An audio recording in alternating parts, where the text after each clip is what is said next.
All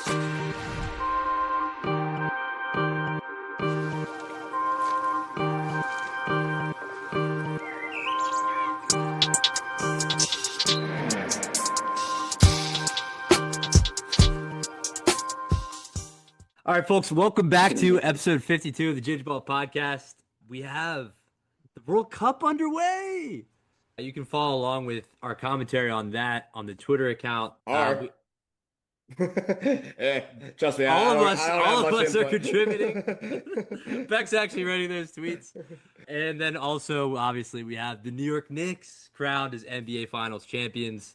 We will recap Game 5 and also just go into some bigger picture stuff about the NBA Finals. But first, Ryan, Beck, how we doing, boys? Good. I had a couple days to, take in the full picture of the NBA Finals, full scope of like where the NBA is at. And yeah, I'll get into it, but wish the series was longer. It sucks that the basketball's over, Yeah. but got a full World Cup tournament to look forward to, and then, baseball to kind of keep us situated in The between. special U.S. Open at Shinnecock this week. Yeah. Oh, yeah, I'm going to goddamn. join a pool Yeah. for that. So Keep you guys got to forgetting give me about some that. fucking people to pick. Yeah, Ryan, how you doing, brother?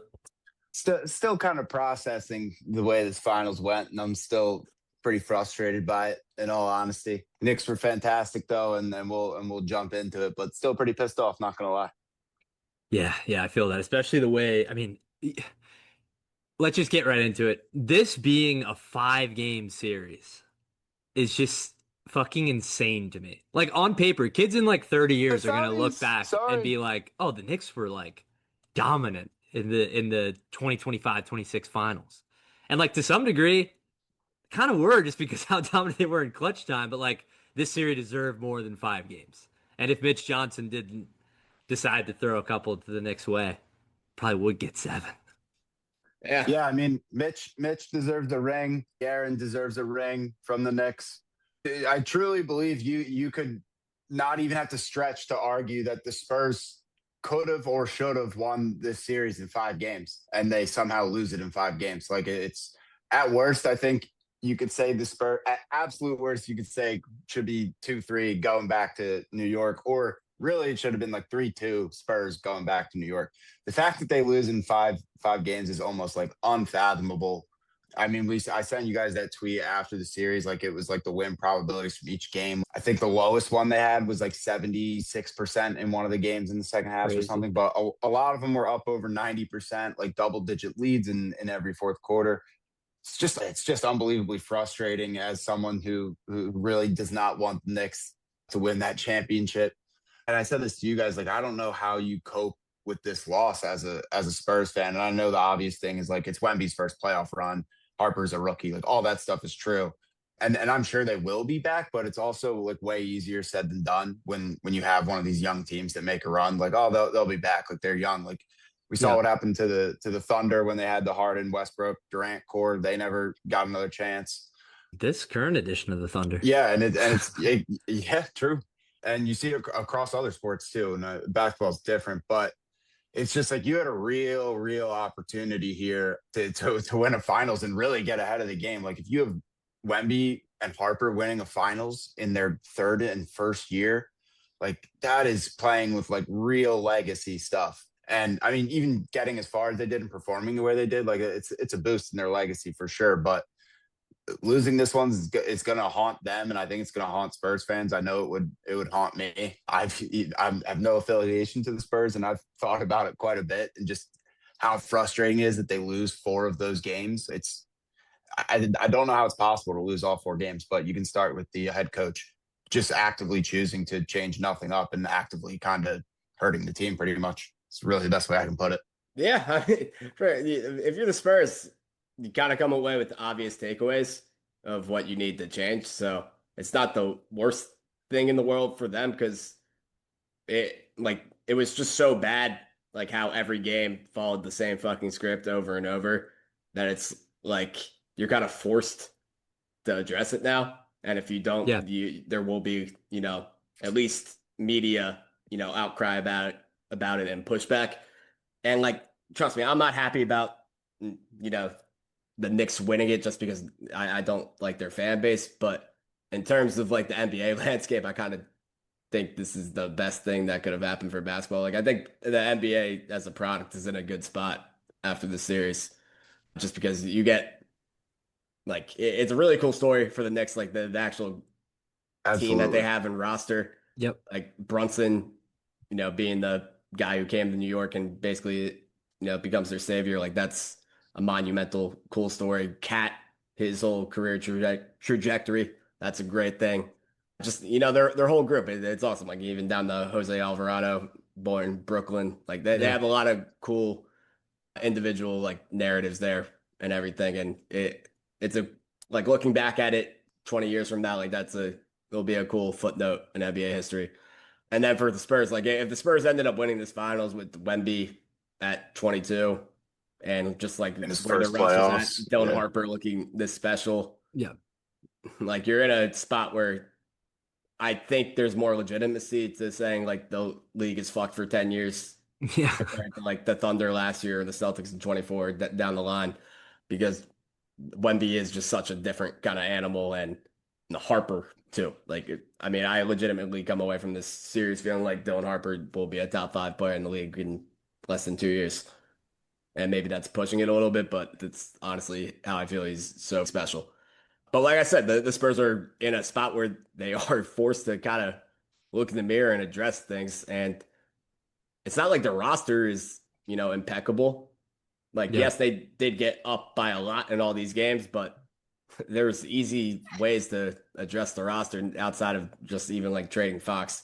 But I feel like this is a good offseason for them to find a suitor for Fox too. Like I just keep looking at the Rockets like it's a possible get out of jail free card for them. Yeah.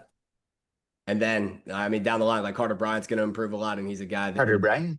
have a lot of trust from Mitch Johnson. I mean, you're playing Harrison Barnes playoff minutes. They have guys at the end of the bench who they don't play like Olynyk, Plumlee, Biombo. Like there's ways they can make this roster better. Yeah, And they had a lot of guys that you yeah, couldn't even put on the floor. I was gonna ask you guys about that later on, but I'm glad you brought it up because it's like I think there's a huge thing now in the NBA where there's this discrepancy between teams who choose to use like even the Knicks to some degree, like they use their roster spots so intentionally. Yeah. And we'll also get to Leon Rose and like how special this team build has been, but like Shamit, that's a guy who like ups and downs throughout the season. Don't really know if he's going to be even a piece for you at all in a playoff rotation. Ends up being massive for you. Like Hmm. Hook Porty had to play minutes in this playoff series. Like Alvarado was great. Clarkson Alvarado was in huge in games. game. What was that? Game 4, like the big yeah, three. He hit that Yes. Harlem Globetrotter bullshit ass spin move on Champagny. Like they all had big moments. Yeah, and like that's a thing that like when we talked about Daryl Morey for the Sixers, like that was always an issue with him was that he never The uses the Lowry end of and the his bench. Gordons of the It's world. always Yeah. these old Just guys useless who are players. just taking up roster spots. And yeah, I think Beck, there's so much like easy low-hanging fruit for this Spurs team to fix this roster. And you have Keldon going to the last year of his rookie yeah. I extension. forgot to mention him. He Same one. he, So he, like he puts the Six Man of the Year award in just like a bad light. Yeah, Really it not a should good be look. one of those situations where you have the opportunity to review it and give it to someone else. I agree. And I mean, it's a regular season award for sure, but Yeah. I don't think it was outright obvious or even the right move to give him the Six Man No, it didn't. It award didn't based on even the regular become. He season. wasn't even a favorite until he like said it. Like he yeah, publicly he like begged for it, Yeah. and then the NBA just like gave it to him. who are the runners up? Was it because Pritchard's kind of sneaky started a decent amount of games? Was it Honestly, I have no fucking idea. I really, really It zero was. I picture can of who pull it was in up. Oh, the Nas. running. It was not. Oh my God, Not Reed yeah. Shepherd, Nas was like the AJ yeah. Mitchell, Jaime Jaquez, Tim Hardaway Jr., Yeah, like it wasn't an obvious year for the Dylan award, or Harper. like there wasn't really a lot of Yeah, contenders. But yeah, I mean Harper is a fair guy to give the award. I mean he shot like 55% from three in the second half, and obviously after this playoff, it's a better player. yeah, So yeah. No, I mean, but to your point, I agree with you. Also, to your bigger point about like what it does for the league in terms of like a narrative, I agree as well. And that's something that Zach Lowe talked about is like the Knicks being able to get this title their first in 53 years. And then also you have now the Wemby redemption tour and like what the Spurs do this offseason to fix this roster and how do they come back? Are they coming back with a vengeance, go out? And like I could see the Spurs team win like a stupid amount of games in the regular season next year Mhm. and just kind of try to like every team that they either lost to or, you know, they have big playoff opponent, put them on the bulletin board. I think that this is a good spot, as you said, for the league to be in and like to move forward with. And also our eighth different that's what I was gonna champion bring in the up. last Like, 8 years. really a big change from the decade prior of Cavs, Warriors, Hmm. Spurs. Like, it's overall very different from for the NBA in like its overall history. It's typically been pretty dominated by like one or two dynasties kind of ruling a decade for the most part. Yeah, yeah, a few teams in an era. And yeah, I think like we talk and we could talk for hours about what we think about Adam Silver, but I do think if you're gonna give him credit for anything during his reign as commish, I do think that he has done a good job creating parity in this league. Yeah. And I agree with you guys. I think we're in a great spot. Like you also have the Pacers coming back next year. There's so Hmm. much talent spread out across every roster. Like we have a draft where teams have multiple first round picks. Like things can change so fast in this league. And it's really fucking exciting. And like I agree with you. I think the Knicks winning this title sets up a really fun like run of storylines for this offseason going into next year. And yeah, I mean they fucking deserve it, man. 1973. Like for a city that big and a market that big with how close they had been in some of their other eras, like yeah. I mean, as much as Yeah, and it a was special tough to run. You lose watch. 3 games overall in the Yeah. whole playoff Yeah. runs. And like their net rating, dude, over the playoffs was up there with like Unbelievable. the Yeah. Warriors and the Bulls and like some of the greatest Yeah. teams we've ever seen. So And Cat has the best plus minus of any player throughout a playoff run special, ever. special cat. Yeah. And I tweeted this over the past week, but on the cat point, just because you brought it up, that's like maybe the guy who in any sport I've like that's the most respect I've ever gained for a single athlete over such a short time period. Like I was so out on Cat in his Minnesota days. I mean, even dating back to like when he first came into the league, I was kind of like, I love the talent that this guy has, but I don't like know what's there. I don't know what's like underneath the hood in terms of like a motor and shit like that. And he's a fucking winner, man. And like he was thrust into the spotlight, made the fulcrum of this offense by Mike Brown. Shout out to him. And yeah, it's just a feel good story. Everything with his mom and all the comments he made in the Yeah. post game pressers. I think a lot of the like perception changing on him has to do with, when like any narratives or like negativity's been, cast his way throughout, the span of his career. He hasn't really returned fire with like any bitterness or Yeah. anything. He's taking it all in stride and been himself the whole time. So you do have to respect his journey, like losing his mom at that point of his life in such like an unexpected way. It sucks. I think a lot of it stems from the Jimmy Butler stuff, honestly. Like the way he left Minnesota and just kind of classified Towns and Wiggins and all those guys basically Yeah, as and like then you have like a as similar losers. similar kind of personality type in Anthony Edwards coming in. They bond him and Yeah. Towns bond, and it's like it probably Butler handled that, in a Yeah. bad way, and Yeah. Cat and could have been Wiggins a much both better Tale as leader. old champions. as time. Yep. Cat and Wiggins both champions. Mr. Another Butler not. another another knock on our Ginger Ball. Jimmy Butler's actually a loser theory. It's a good one. Let's Yeah, go. no, it's really trending in that direction, man. And I hold that Heat run in high regard still for him, but Yeah, yeah. yeah, two. Yeah, The 8 seed one's the real one. Like they were a real good team that first year he was yeah. there. Like it was fathomable that they got to the finals. That the 8 seed year made no sense The in any 50 way. pieces. Yeah. He was unbelievable. Yeah. No, but yeah, as we were saying, credit to Cat, unbelievable. And like, I can't believe it took us this long to say it, but like Brunson, man, we had Special. discussed in the first couple games how it was looking like, he was still the odds-on leader to be Finals MVP, but we felt like he didn't look great in any of those games, besides his clutch performances, obviously. But down the stretch of that series, I mean, Yeah, I just mean the time and last two again, when games you he need a just really bucket, shut it all down. just always there. And there's just really nothing that the Spurs defense could do about it. They're switching Wemby onto him. He's just getting to his bag, getting into the lane. Score. He drove past Wemby, finished around him, In shot clutch over time, him. yeah. Yeah. Like 45 points in a closeout game in the finals, bringing your team back. It truly like all-time performance Yeah. in the clutch moments in this final series from Jalen Brunson. And I mean, if he's not the greatest Nick ever, he's two. Like, I don't understand. Also, his dad, what an all-time clown Rick Brunson is. But I think that was for more motivation purposes. I'm giving him a pass. But. no, that was Let's go. was for when people search Rick Brunson, Patrick Ewing on So it Google. changes. The massage story doesn't come up. That's what that was for. He's trying to think 3 steps ahead. But yeah, I mean, I don't know how you like put Ewing over him. Like you haven't won a title in 53 years. Like I think I don't think anybody's clearly the one. I think Clyde's the one that people would put. True. Just because he has two. That's fair. Clyde, or I've heard people say DeBusschere. I'm not buying that, man. It gets into a little bit of plumber talk for Willis Reed, Beck's boy. Yeah. Plumber talk. No, seriously.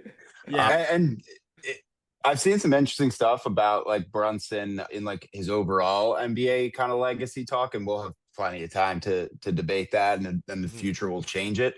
But like, I saw people arguing about like him and Lillard. Like, to me, he clears Lillard now, like easily, and I don't really have to think twice about it. Is that an argument? Lillard, yeah, I saw like Josh Eberle said like I can't put him over. Oh my God, Josh Eberle is not a real person. We can't give him airtime. I just mean like NBA, like I've seen it. Yeah. I know it's like Lillard has like the 2 awesome moments, the playoff buzzers to end a series, which is awesome, but he's never done anything outside of that. And great player, absolutely. But like Brunson just had one of the best playoff runs of all time, culminating in an NBA Finals where he scored 45 points. He's taking Mike Conley over Damian Lillard. All right, holy fuck, let's go back. Damian Lillard hasn't won a conference finals game in his career. Let's go. I'm just saying. Let's go. Yeah, no, I mean, and the only thing that you would like, Dame's superpower is his clutch performance, and like Brunson's better in the clutch. Yeah, and Mike Conley beat him in a series 4-1 too. Yeah. All right. Let's go. Let's fucking go. No podcast gets more Mike Conley run than this one. But yeah, I mean, Brunson, yeah, as you said, we'll get to those kind of conversations, but I mean, he clearly leaps him to me. Like the name that comes to mind for me right now is like, what would you say in like a Kyrie Brunson argument? Thinking Brunson. It's his own team. I think as of this current moment, it's still Kyrie, just because we've seen more of his career. But like, if Brunson continues on this trajectory, I don't know how it doesn't become. The argument, it's clearly Brunson to me, and the argument ends because I have seen Brunson flourish as the leader of his team, also as the second guy when the Mavs went to the conference finals, and he was the sidekick to Luka, and that was before he really even blossomed into the player he is today. I think he can flourish in both roles. Yeah. Whereas Kyrie, you can't lead a team. Yeah, and even that when he was on the Mavs in that series against the Jazz, Luka goes out with an injury, and Brunson has to step in and be the number one in the middle of the playoffs, and balls out. Like, no questions asked, just takes over, leads the offense. Everything you said is definitely is fair, and I agree with it all. I just think the overall body of work that Kyrie has still outweighs it. But I mean, he's definitely passable. Like, another big playoff run probably does it for him. And it's just the manner in which that the Cavs championship came just carries a lot of weight with the 3-1 against the best team of all time and all that stuff. Yeah, I think my argument in a Kyrie Brunson debate would be the Knicks built this team with Brunson as the centerpiece, and I just don't really see a world where you would do the same for Kyrie and it would end this way. And I mean, also it has to do with like the era that he played in, like with those Warriors teams. Yeah, clearly he would never be the lead guy on one of those teams and beat those Warriors. So he needed Bron, and Bron needed him. So, I mean, the one knock you can, I think, give Kyrie is that he could have just stayed in Cleveland and they probably could have won 1 or 2 more, but he was kind of chose to be a diva, and then he continued kind of imploding teams for the rest of his career. He had the perfect situation in Boston. Yeah, and he was kind of a clown. Yeah, that was that. I feel like that doesn't get talked about, that Boston. I mean, that's where the argument ends. That is where that argument ends. Because he's never really been relevant. Like, not relevant, but like he's never had his own team like that since. And he had a supercharged version of this Knicks team, essentially, because he has Tatum and Brown, who are just like Yeah. an even better maybe version of OG and Granted, that McHale, they're in like although their first and second year. right, very But yeah, young. but Yeah. if he doesn't implode the team, like maybe Yeah. they grow together Yes, Right. and become that is champions. my point. Yeah. They had the world Yeah, in the it's palm of fair. his hands at It's that an point. interesting combo for Yeah, but sure. then like you also he's just like the best second banana, like like Yeah, because then probably even ever. like the Luca run where they go to the finals, like Besides he like was Scotty, special. probably. Yeah, Yeah, but I yeah, mean, it's fine. Like, not to take anything away from him, he's great in that run. But the Celtics series, he was bad. yeah, bad, very bad. Yeah, Yeah. I agree. But yeah, I mean that those are the kind of conversations we're going to be having about Brunson like this offseason. So like I mean, a meteoric rise from him from a guy who was a second round pick out of Villanova, seen as like a small guard who, is maybe a rotational piece who can, run your second unit and be a ball handler off the bench, and to now being a 1A who can win a title and you can build a team around him where you just bring guys in who accentuate all of his best abilities. And that's what I wanted to get to about Leon Rose is what really changed for the Knicks during not only this season, but also for the duration of this run where they've really cemented themselves as like true contenders and that culminates in this title is they made moves that were big gambles and also perfectly meshing with what they saw as the final version of this team with Brunson at the centerpiece of it. And it all starts obviously with bringing Brunson in on that deal. And then you take the OG swing and you get rid of Barrett quickly because you know that those guys aren't going to work with Brunson. And you take the game on that when Toronto's kind of out on OG. That's a home run. You throw a bunch of fucking picks at Mikal Bridges because you need another 3-and-D guy to go up against Boston. And for up until maybe a month ago, people were saying that that was a terrible move and that that would never pay off and that's way too much. And then you make the cat move where you bring in a floor spacing big who's going to let Brunson get as much rim pressure as he wants and space the floor perfectly for all those 3-and-D guys. And that was a big swing and a gamble. And it all pays off and the vision worked out and this is what you get. And it's really just a fucking A plus. And you fired Thibodeau after last year Yeah, too. yeah, Yeah. exactly. I didn't Another even say ballsy that. ass move. Yeah. Very ballsy move. You fire the coach who gets you the furthest you've been in years, and it gets you over the hump. Like, it's just every step along the way, Leon Rose has just done exactly what it's taken to get this group over the hump. And like, that's why when other teams stall and like their GMs just can't seem to get them over the hump, like it just is the right thing to do to move on from those kinds of GMs because like there are so few guys that can actually make the move that will get you over the hump or make the right kinds of gambles. And I think a lot of GMs, and I hate to just keep bringing it back to Daryl Morey, but like there's a plateau with guys like Daryl Morey. You're Hmm. only going to get so far because he still is reliant on the belief that you need, you know, Three superstar stars. power Yeah. and he'll fill out the roster And with a nothing bunch of else. bullshit. And Leon Rose said, you know what? I see where the league's going. I'm going to build a roster with a bunch of guys who can dribble, shoot, and pass. I'm going to make a really deep team where I can go fucking 10 deep in the NBA Finals if I have to. And it won him a fucking title. So, like, yeah, it's also like a fun way that we talked about like the parity in the league right now. It's also fun, like the team building in the NBA. Like, this is a really special era of depth and finding wins on the margins that can really be impactful in ways that I don't think it was 10, 15 years ago. Certainly. Yeah. I mean, I gotta put the hand up after like I remember in after that 24 Sixers Knicks series when I was arguing like with my Knicks fan friends, like I was saying like you guys are like way too high on Brunson. Like he's great, but like there's literally no world where he's the best player on a championship Yeah. team. Like I said that many times, I said that I this believe, year. and I still would have believed it this year. Like I truly believe that. And hand up, I was incorrect on that. I mean, and that's a credit to Leon Rose because you don't really see teams built this way. I mean, I was very confident in my belief that Brunson wasn't like a true superstar, and that's just certainly not the case. Yeah. Beck.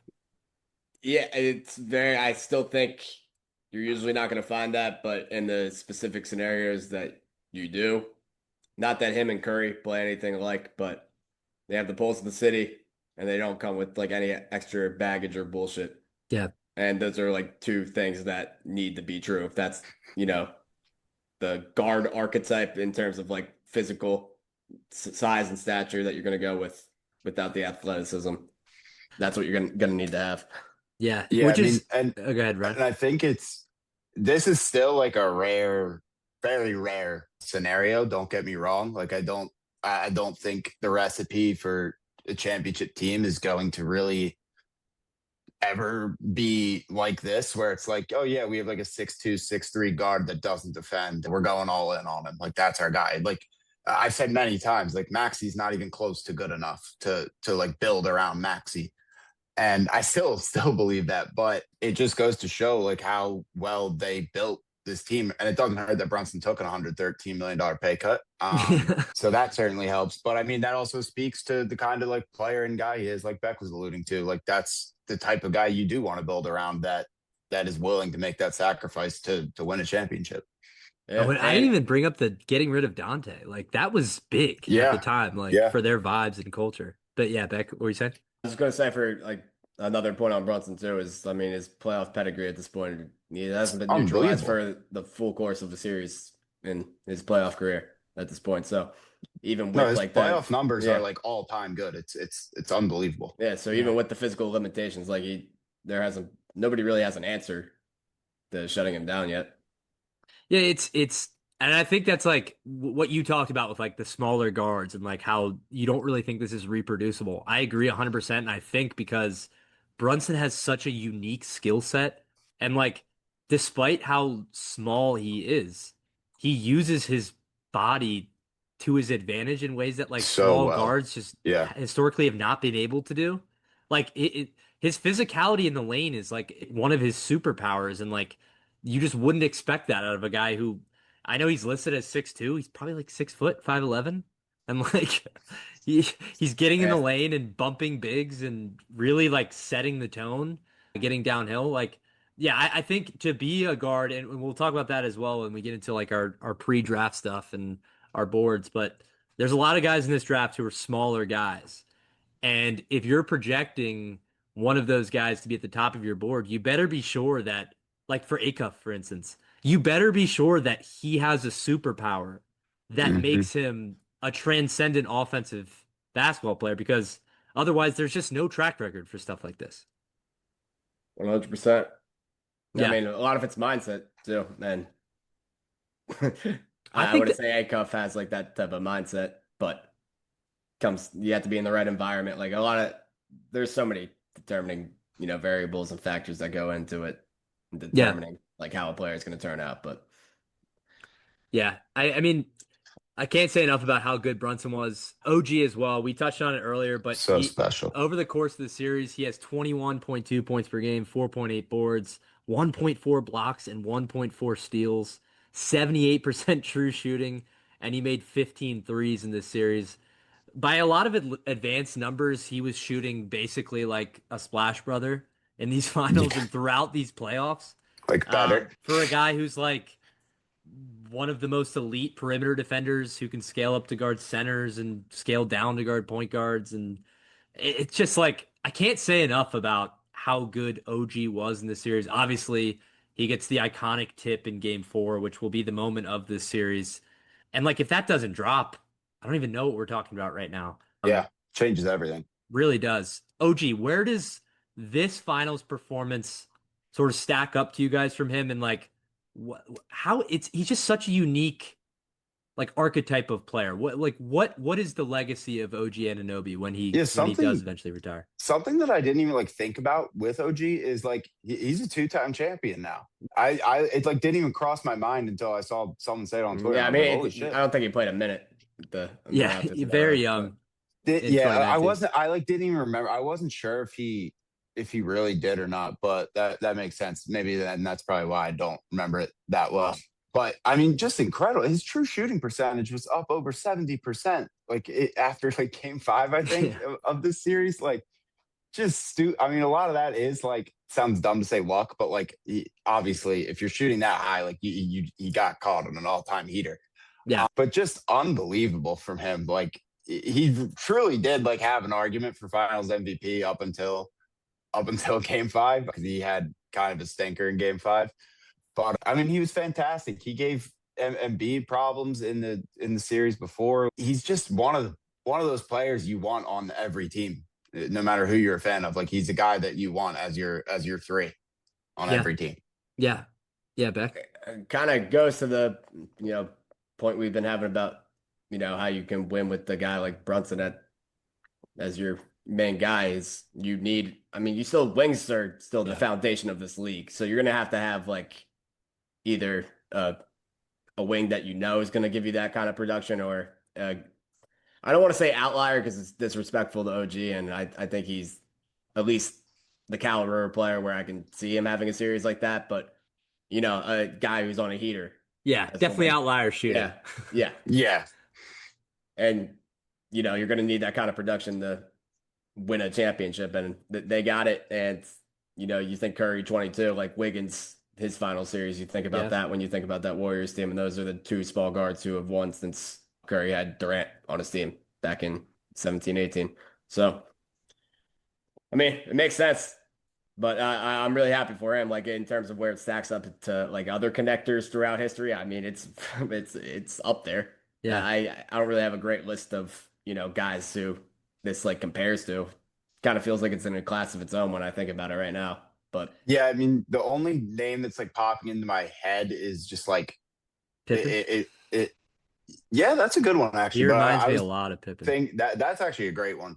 I was thinking like more recent, just like Clay pops into my head just because of like the defense, but different team and system. Like, that was obviously like a dynasty. This was like Kawhi really 2014. Like, yeah. Like when he was still like an elite, like Kawhi's a good one too. Defender, guarding everyone.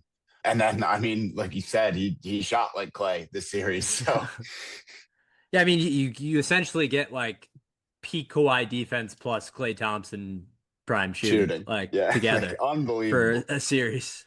And like throughout the playoffs, like he was, ridiculous. Then you had McHale.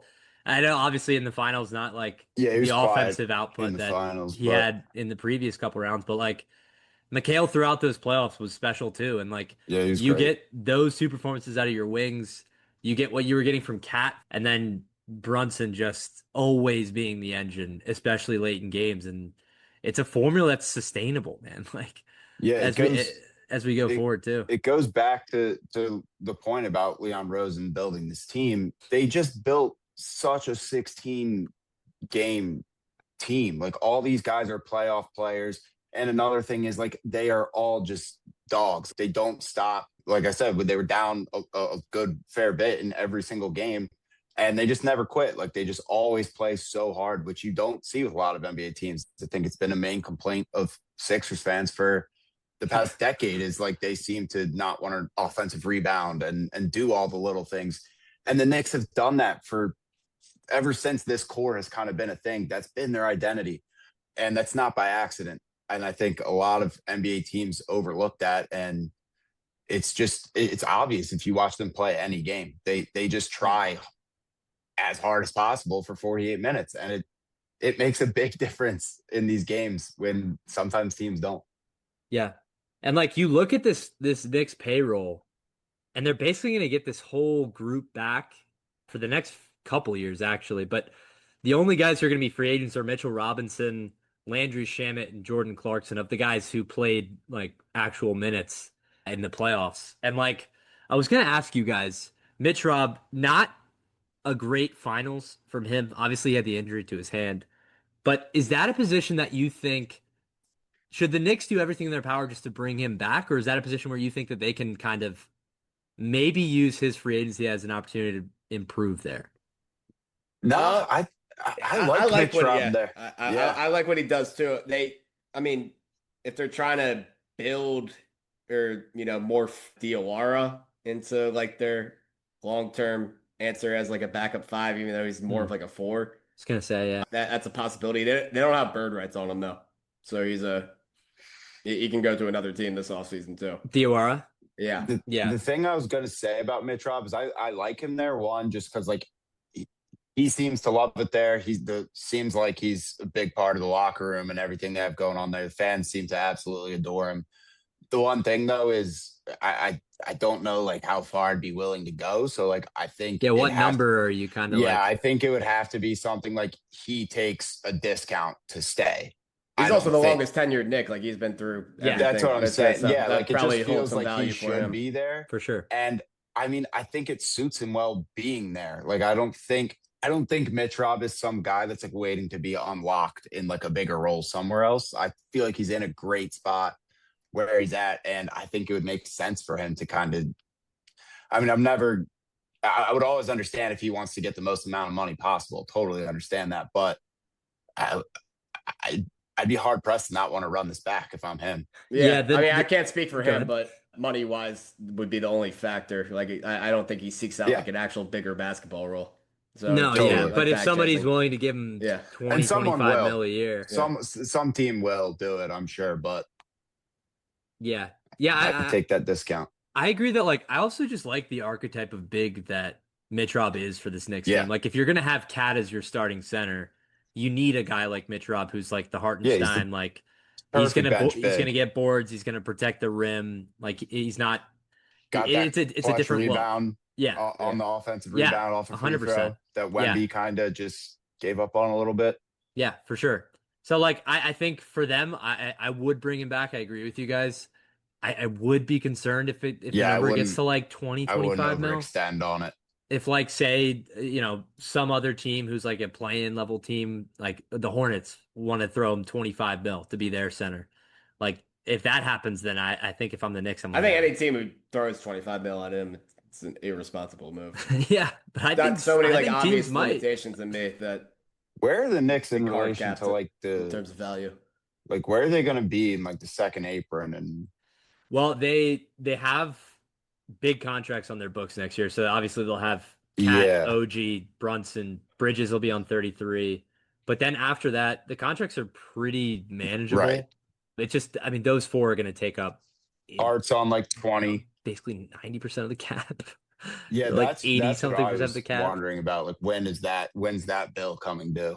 Yeah, I mean, it's kind of already is. Like Cat's going to be on 61. So in 27, not next year, but so yeah, I mean, you're going to have to start figuring out some of these. But like, I That's a trust winning a them to be chip. able to fill out Like this roster. even if it all is the letdown from here on out, like they, Yeah, you already won. yeah. Yeah, Yeah, I they're guess my house money thing, from now yeah, on yeah, yeah, out. for sure. I guess my thing is just like, I think the way that these runs end, our teams are complacent after winning the chip and are just like, Right. we're just rolling back the same crew. I think for the Knicks now, the equation, and I'm sure Leon Rose is already thinking about this, is like, okay, now what do we do to like sustain this and maybe win two in the next 3 or 4 years? Like, The, I kind of the totally. thing, like some of the young guys they have in place to replace like a Shamet or like a Clarkson, like Kolek can easily step into that role. Like that, they yeah, have I'm some young fine with guys both who, Shamit and Clarkson yeah, pissing off. Yeah, around the edges. I They're just feel like replaceable they have guys. young guys coming up who Kolik's could hopefully 25. fill fill in. Yeah, Kolik's almost as old as Deuce McBride. he had some moments though. Yeah, Deuce did not play in the series at all. Yeah, no, Thinking about that, yeah. not And that's the thing about their way their contracts are set up is like I'm kind of fine going all in on these next 2 years because Brunson's 30, Mikhail's yeah, 30, OG's Cat's 29 31. or 30, Cat's 31. Like Mm. you Josh probably Hart's only 31. have like 2 to 3 more good cracks at this thing Right. anyway. So like who cares what they're on the books for in 29 and 30? You're probably fucked by that point anyway, because that's when Brunson's going to be 35, and you're going to have to give him the like thank you contract for the discount Yeah. and the title. I was gonna say You're going to have to. yeah. How do you guys think Brunson ages? Like when he gets into Pretty, like pretty his like mid good, 30s. like kind of I think he's gonna Harden-esque. age like I mean, kind of Harden's well. 35, and obviously he has his problems, but like he's still damn good. His game will age well. It's just Yeah, maybe his body like breaks Injuries. down. Yeah. Yeah. Well, yeah, that's the one thing is like you saw even in this series, like there were a couple of times he went down and like his game is so heavily predicated on his physicality. Like I would see that as being the reason why he wouldn't have. Yeah, but I could see his career going longer than people think. yeah. No, I could see him be I think like he's going to be 36 being like an very impactful playoff player.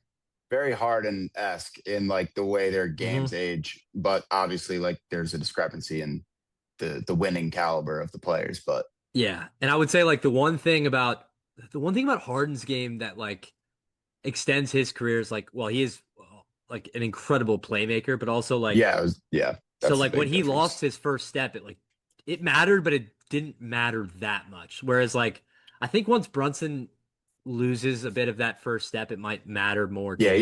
he's not the passer that Harden is. Yeah. So like, and maybe that's like the next development in his game is like we've Sure. seen these guys like continue to add stuff to their bag as they get older. But yeah, I mean the Knicks are in a good spot. You still have your whole core coming back. It's just making margin moves to sort of sustain this. For the Spurs, looking ahead, obviously the Fox thing is what stands out. What else, and Cornette, you'd say as well. What else is like, what is priority number one for Brian Wright in this front office this offseason as you try to like reascend the mountaintop and actually get over the hump? It's getting Fox out, and it's determining if Mitch Johnson is the guy for this team. In my opinion, I think you could argue that's priority one because one of the worst coach series I've ever seen. It's pretty funny that I think it was after game 1 or 2, I brought up like how long do we want Fox to even be here? And I think we kind of reach a consensus like, oh, like you can get him next year and then see how it goes. And now it's like I feel like the majority of opinion is like he cannot be on this team. So it took about a week for it to get there. But Mitch Johnson was just absolutely brutal. He got cocky about it too. Continued saying, "We'll give De'Aaron the ball," and you can do that if you're Greg Popovich and give these. Oh, we should have made him score less points. Pop earned that right. Mitch Johnson, you simply haven't. I think you might have cost your team a title by sticking with Fox as aggressively as he did. And Fox play was horrible. I thought his off the court media stuff bothered me a Weird, ton. yeah. The attitude was super strange, I thought, and would really piss me off if I was a Spurs fan.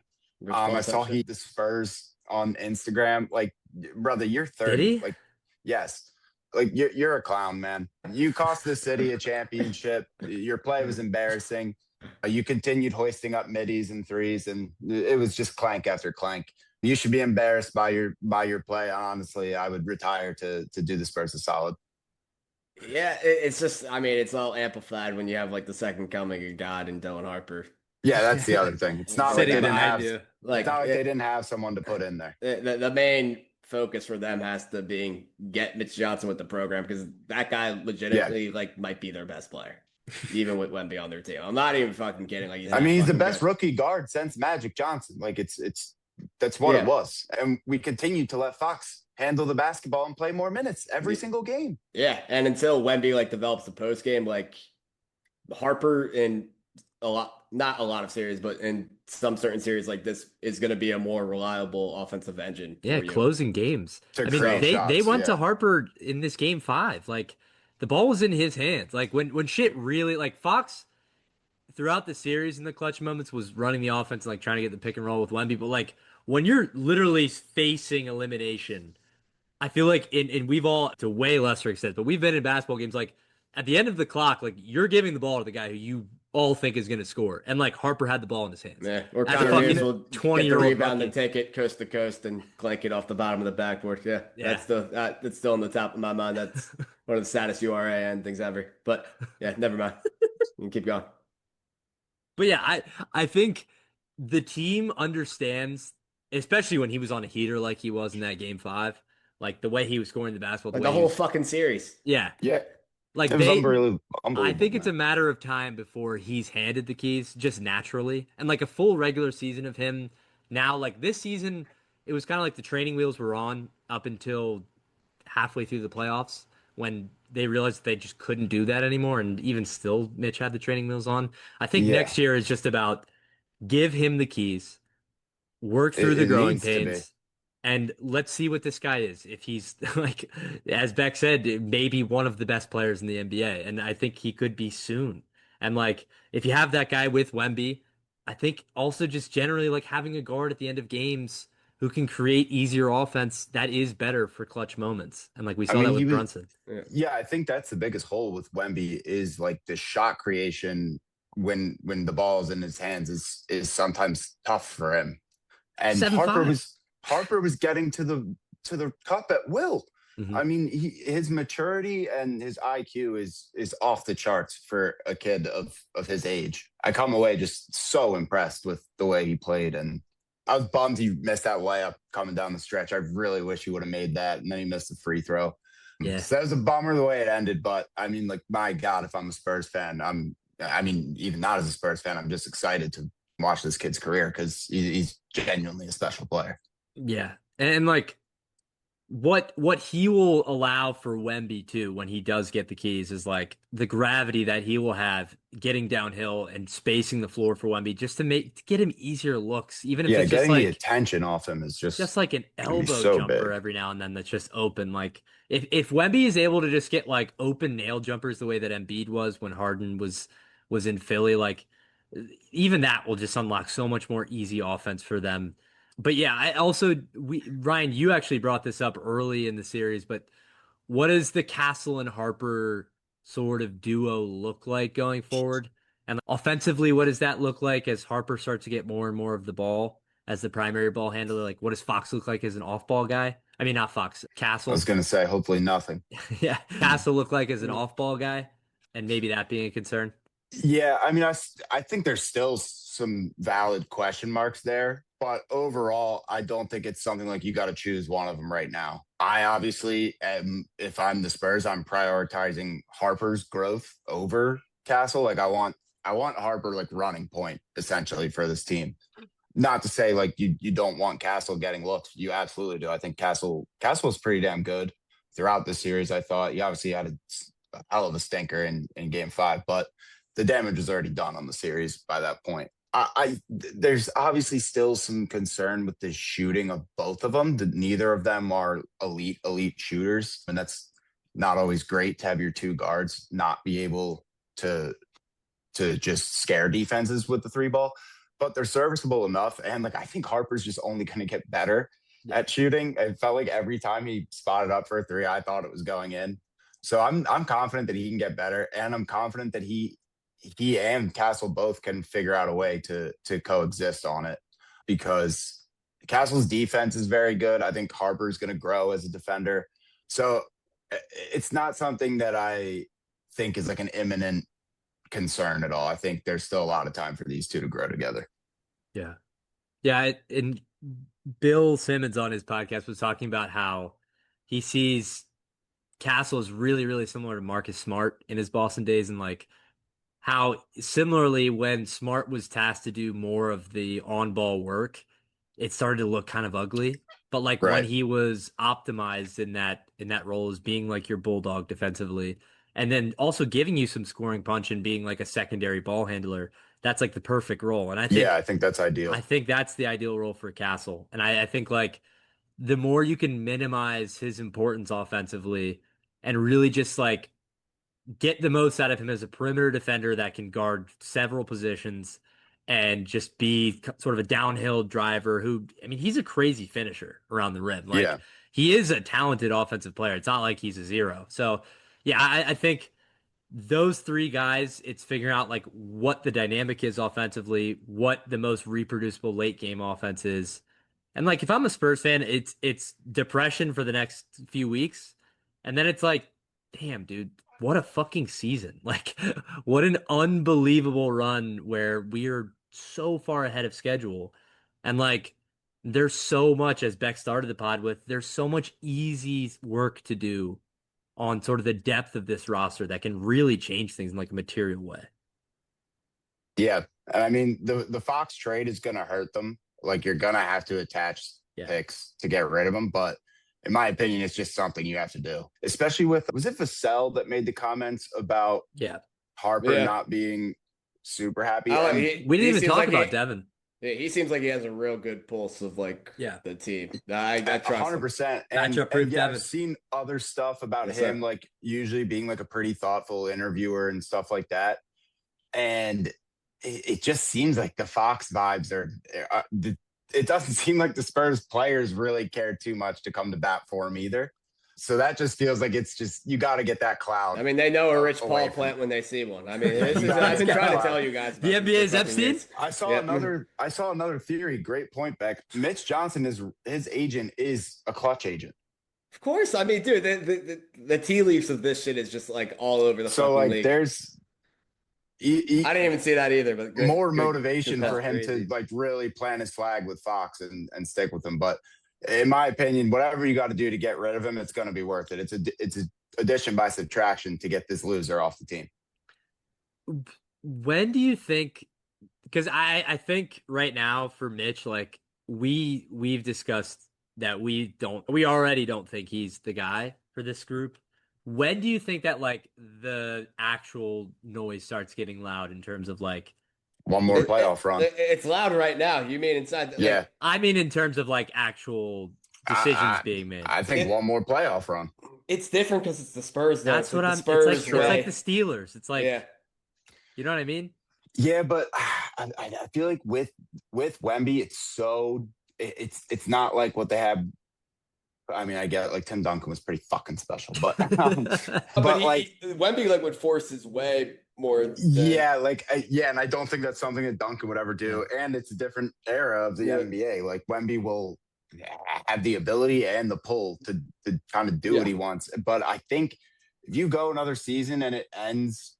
And obviously, this is a good season overall, but it just leaves a bad taste in your mouth with the way it ends. And I think it was pretty clear to most people, like Mitch was very subpar, and they could have won with some adjustments. And I think if you go another season that the playoffs they kind of sputter at the end like this, I think it's gonna get loud for Mitch, and it should. Well, now I'm thinking the main focus for the Spurs should be protect Wemby from ever getting in contact with Clutch Sports and Rich Paul. Like you can't have him. Who's Wemby's agent? Corrupt, but I was just about to ask that because if that's what we're trending towards. Una and Daye, French agency special. Okay, that's huge. And he'll never leave them. That's probably like family. Yeah, no, he'll be with them forever. Calm sport. Who else do they have? Hopefully we get like a French fucking Rich Paul so we can fucking fight the power. Who else does ComSport have? That'll be Rudy Gobert. Oh my god. All French guys. Belil Koulibaly, Batum. Evan Fournier still probably. What about Yabu? Yeah. No, I only see 5 guys. Gobert, Wemby, Koulibaly, Batum, and Batum. Am I great? This guy was the 6th overall pick in 24? Who? Salon? Oh, Tidjane Salon, yeah. On the Hornets. I don't know one of the worst picks. Okay. One of the worst picks in like recent NBA history. I literally don't know who he is. He's horrendous. He's literally so bad. Does he play?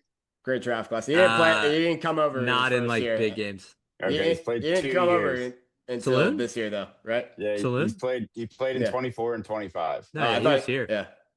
He just 6 points a game. 6 points a game. I'm pretty sure he was on like the Greensboro Swarm for a bit. And then he only played in 37 games last year. Yeah, like he's bad. I can't wait to get into our draft stuff, by the way. Holy shit. Yeah, it's gonna be special. But yeah, I think we'll be using Change Ball products, not redacted. Yeah, folks, if you're listening, Beck is cooking up some special stuff on our website. Yeah, and I'm declaring war on the whole fucking industry. Let's go. Draft baller. We're coming for it all. Yeah, he's redacted and he knows. Yeah. He knows. Should answer that email, big bro, because guess what? You built a fucking madman. You'll be getting and we're coming for head tops. I mean, we're coming for head tops. We're coming. You'll be hearing from our lawyer. Yep. Shane Goon, best player in the league. Yeah, I might have lost the battle, but I'm winning the fucking war. That gives it. Yeah. And I have code. We're making adjustments, big bro. Let's go. It's gonna be special by the end of the night. Boys, World Cup. Have you been enjoying it? I have been enjoying it. Holy shit by Spain. Holy shit. I placed one of the worst wagers in sport history yesterday by betting the under in the Germany game. They won 8-1. 7-1, yeah. So 7-1. Tough. Very tough. I responded by thinking the Spain game would be a blowout. I took that over. 0-0 draw. Yeah. Well, that one was crazy. Yeah, I mean, tough run, but we'll bounce back. Yeah. Shout out the U.S. U.S. balled out. Yeah, U.S. game was sick. Brazil-Morocco to me was kind of a letdown. Wasn't enough action. Really? I thought that wasn't enough action in that for me. And the game before, I just want to shout this out as the worst soccer game ever. Switzerland versus Qatar. Who was it again? Qatar. Yeah, that's the worst soccer game of all time. I'll speak on it right now. I've been tuned into Uruguay and Saudi Arabia throughout this podcast, and we have a fucking special one Yeah, on our what's the hands score right on now. that one right It's now? 1-0, and this keeper on Saudi is the Secretary of Defense right now. Tim He has Howard, been shout out. unbelievable. I missed Tim Howard. Are Saudi up 1-0? Yes. Wow. This keeper on Saudi has been unbelievable, dude. Shout out Oil. Yeah. We need like a special like 2010 Shakira like World Cup theme song. That's what the You didn't hear stuff is missing. Have you didn't heard hear the Speed Colombian song? one? Yeah, you didn't hear Speed song? Oh my God, Speed Yeah, song. that's what we have now. We have streamers. Yeah, I'm applying to streamer you right now. Dude, you should listen to the Colombian one. That's tough. Yo, boys, did you catch Kai? Did you catch Kai getting busy with the Huzz? It's true. Let's fucking go. Let's go. Yeah, but special World Cup. Hold on. One special shout out. It needs to be done to the Wallace. If you're not familiar, that was the Spurs fan wearing a Dennis Rodman jersey. Oh, yeah. Yes. Going to war with the city of New York. There's multiple videos of people scattering like flies from this brother, and he was putting the beating on the city of New York. Talk about so shout out to him. He's also he's not from Texas. He's from Philadelphia. Philly No surprise there. So shout out to Philly. Shout out to him. He was bringing the noise. And one point on Knicks fans, I will say it has been pretty cool to see some of the videos. There's not 100% of hate in my heart. The celebrations did look extremely special, although I still find them extremely annoying. I do like this Knicks team. Like we said, I've really enjoyed all of the players in the series and post series. They've been funny. Mikal Bridges live was extremely special this morning, but still fuck them. And it's just tough, man. It's just tough, man. Giving them so much credit and then going, but still fuck them. It's just tough seeing the Knicks, the Celtics, the Nuggets, the Bucks. When's it going to be my turn, man? When? Yeah, no, seriously. Never. Not as long as Josh Harris is running the show. Although Dolan, fuck, I don't know if it matters who your owner is anymore. Like Dolan's got to be like backdooring like Rick Brunson, like $80 million or something. Like it's got to be happening. Ricky B. Yeah. What'd you think of Brunson's post game interviews on the court? I honestly turned it off. I was so yeah. Can't lie to you. I saw like a tweet that he was emotional. Good for him. Yeah, I was gonna say, but yeah, I like that it wasn't like I was nodding off at the bar like an hour later. So I like that he wasn't trying to like have a one-liner. He was just like he didn't do what Jason Tatum did. Yeah, just running through hackneyed like cliches. Yeah, just quoting every player ever. Yeah. No, but I will say, like, I was did it. Anything is possible. Yeah. Stop it, Jason Tatum. Ryan goes, likable Knicks group, but fuck them. Yeah. It's the truth of the matter. It's truly the gospel. Yeah. But folks, we got some NBA draft content coming up next. We're going to do our boards and maybe do a top 10 mock draft.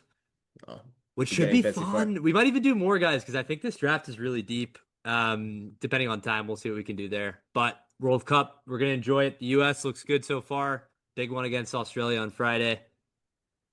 And that's all. Anything else, lads? That's all I got. Folks, we'll see you in 53.